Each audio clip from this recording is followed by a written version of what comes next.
आज adobe Illustrator में हमारी क्लास नंबर 8 है और इस क्लास में हम स्ट्रोक्स और इनके इस्तेमाल और इस पे काम करने के मुतालिक सीखेंगे।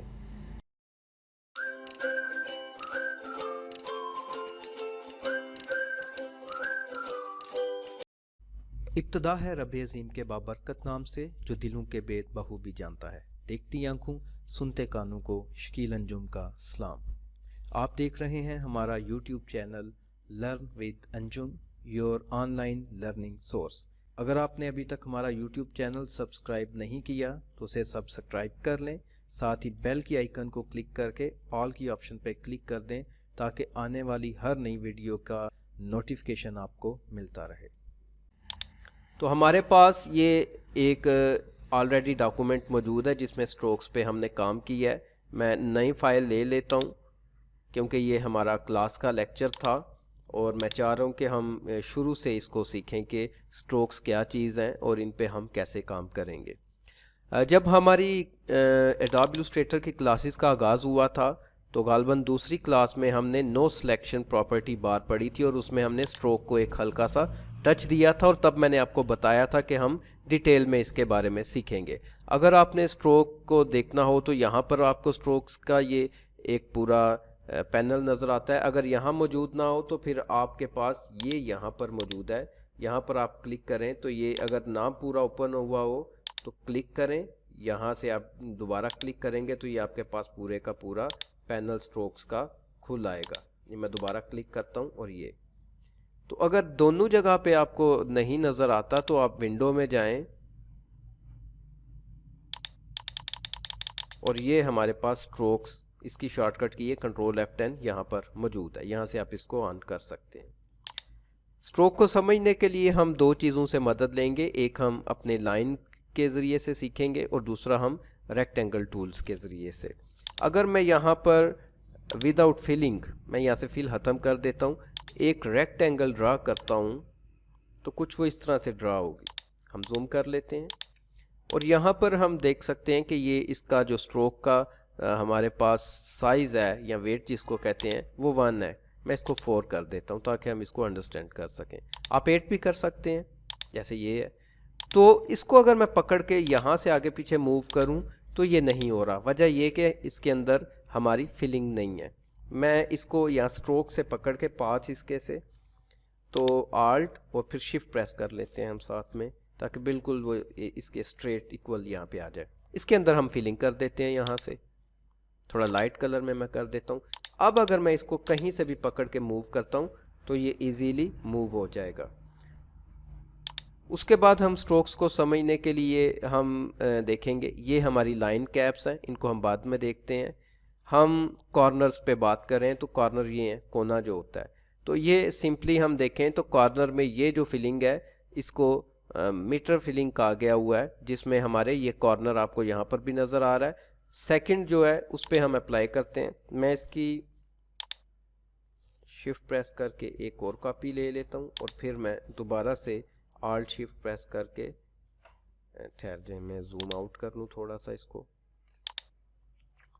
जी। तो मैं यहाँ से आल्ट और शिफ्ट, जब भी आपने यहाँ पर इसकी कॉपी लेनी हो तो आप आल्ट और शिफ्ट की हेल्प ले सकते हैं।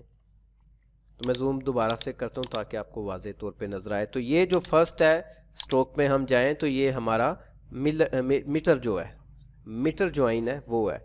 सेकंड जो है वो राउंड है, तो मैं यहाँ पे क्लिक करता हूँ और राउंड को मैं इस पर अप्लाई कर देता हूँ। सॉरी वो फर्स्ट सेलेक्ट है, हमें सेकंड चाहिए।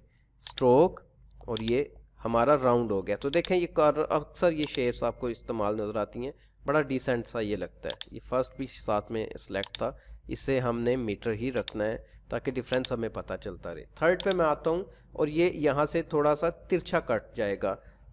स्ट्रोक पे जाते हैं और यहाँ पर हम बिवेल पे क्लिक करते हैं और ये तिरछा हो गया। तो मीटर है, बिवेल है और राउंड है, ये तीनों हमारे लिए कॉर्नर्स के बारे में हेल्प फ्राहम करते हैं अंडरस्टैंड करने के लिए अगर हम स्ट्रोक को समझना चाहें। तो इन सब में देख लें कि हमारा ये जो पाथ है और ये जो हमारे जिनको हमने अगर डायरेक्ट सिलेक्शन टूल लें तो ये हमारे लिए एंकर्स हैं, लेकिन जब हम यहाँ से सिलेक्शन टूल ले लेते हैं तो ये हैंडल्स बन जाते हैं। जैसे बेजियर होते हैं उसमें, कोरल ड्रा में। तो आई होप कि आपको स्ट्रोक के अंदर इसकी विथ और उसके बाद ये जो कॉर्नर्स हैं जिनमें हमने मीटर, राउंड और उसके बाद बिवेल सीखा है, तो इनकी समझ आ चुकी होगी। इसके बाद हम अलाइन स्ट्रोक को सीख लेते हैं। अभी तक हमने स्ट्रोक का सिंपली उसके जो शेप्स बन रही हैं कॉर्नर से वो देखी हैं। तो आल्ट एंड शिफ्ट से हम ले लेते हैं दोबारा से इनको यहाँ पे नीचे। खैर वो सारे तो नहीं कॉपी हुए, लेकिन चलें दोबारा मैं इसको भी कर लेता हूँ और इसको भी कॉपी कर लेता हूँ। आल्ट से मैं कर रहा हूँ, तो इनके कॉर्नर सभी के मैं मीटर कर देता हूँ ताकि जो चीज़ मैं समझाना चाह रहा हूँ वो आपको पता चल जाए।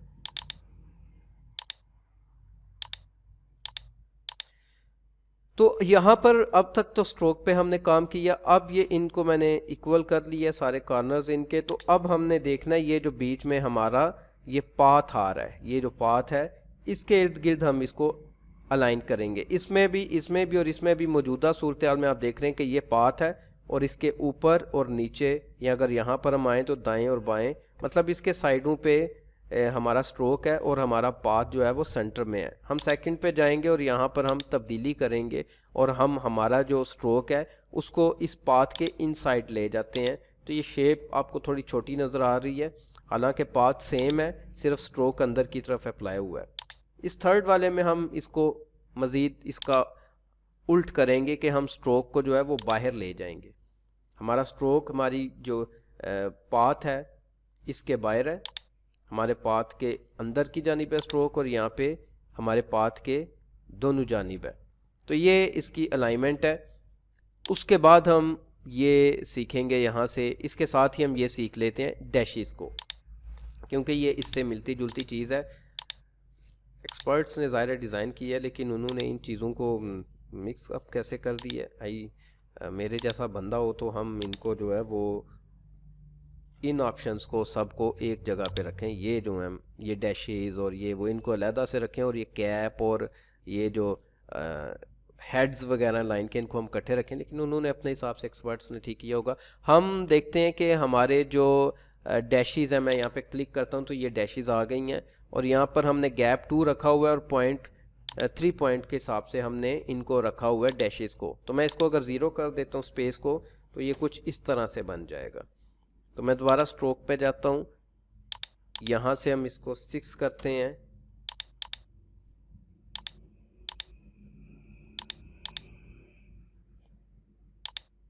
डैश को हमने 6 कर दिया। तो अब मैं स्पेस ज़्यादा दे देता हूँ क्योंकि इसकी जो विड्थ है वो ज़्यादा है, तो वो अप्लाई नहीं हो रहा, अब अप्लाई हुआ है। तो इस तरह से हम इनको जो डैशेस हैं उनको बना सकते हैं।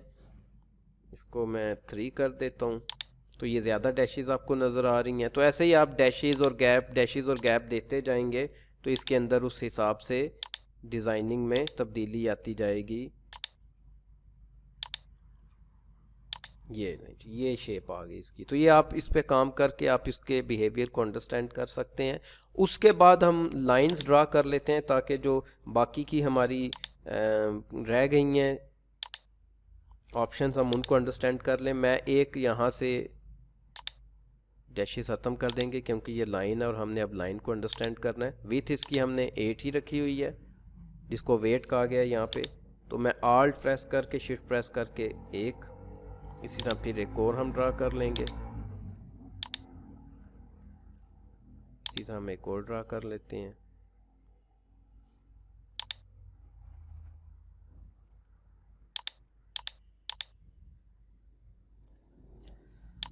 तो ये हमारे पास कुछ लाइंस हमने बना ली हैं। तो यहाँ पर हम सेकंड पे आएंगे, फर्स्ट को इसकी असली हालत में रहने देते हैं और यहाँ पर हम देखें तो ये कैप्स हैं। तो बट कैप में क्या है कि जो फर्स्ट है यहाँ पे हम देख लेते हैं, इसमें वो सेम चीज़ है, यहीं पे चलें आ जाते हैं, आपको कन्फ्यूजन ना रहे कि ये देखें ये यहाँ पर जो हमारा कैप्स हैं और जो हमारा पाथ है वो दोनों इक्वल हैं। यहाँ पर सेकंड में जाके हम अगली जो ऑप्शन है उस पर जाते हैं और राउंड कैप पे क्लिक करते हैं। तो देखें जैसे यहाँ पे पाथ तक था, ये यहाँ पर भी पाथ यहाँ तक है, स्ट्रोक हमारा आउटसाइड इसके आ गया है हमारे पाथ के, लेकिन राउंड शेप में है। इसमें थर्ड में हम जाते हैं और इसको जैसे राउंड था उसी तरह प्रोजेक्टिंग कैप लगाते हैं, हम अगले पे अप्लाई करते हैं ताकि पिछला उसी तरह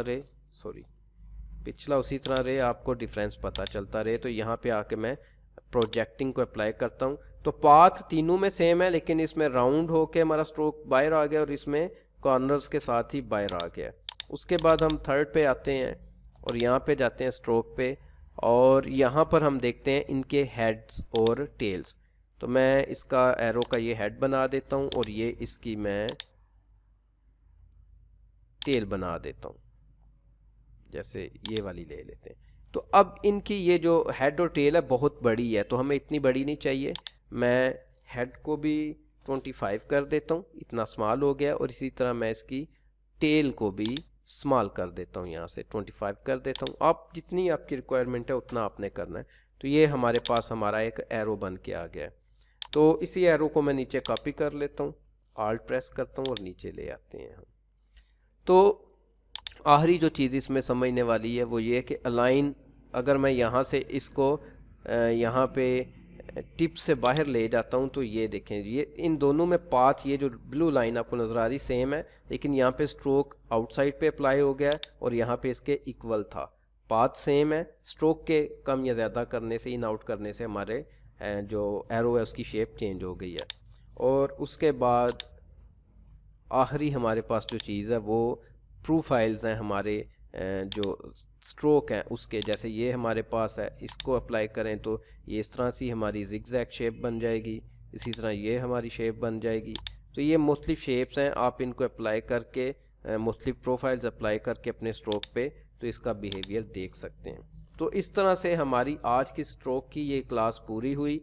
हमने देखा कि स्ट्रोक के अंदर ये हमारे पास कैप्स और कॉर्नर्स और स्ट्रोक को कहाँ पे हमने अलाइन करना है, डैशेस, और उसके बाद एरो हेड, जो हमने अभी एरो बनाया उसका हेड और टेल, और उसी तरह से हमने उसको जो एरो था उसको हमारे पाथ के इन और आउट अप्लाई करके देखा, स्ट्रोक उसका जो इन और आउट में आया तो शेप उसकी चेंज हुई, और सबसे एंड पे उसके प्रोफाइल है। उम्मीद है आज की वीडियो से आपको बहुत सी हेल्प मिली होगी। छोटे छोटे डिफरेंस है, इनको अंडरस्टैंड कीजिएगा, 2-3 दफ़ा आपको प्रैक्टिस करनी पड़ेगी। आने वाले वक्त में बड़े प्रोजेक्ट्स में ये छोटी छोटी चीज़ें बहुत बड़े हमारे लिए अपीयरेंस सामने लेके आएंगी। अगली वीडियो तक के लिए आपसे इजाज़त चाहता हूँ। जाने से पहले अगर आपने हेल्प लेनी है मज़ीद टेक्स्ट की फॉर्म में तो हमारी वेबसाइट आप साथ में विज़िट कर सकते हैं, ताकि आपको वेबसाइट के ऊपर जो कंटेंट है वो थ्योरेटिकली भी मिल सके, और यूट्यूब पे ऑलरेडी आप हमारी वीडियोस देख रहे हैं। खुदा हाफिज़।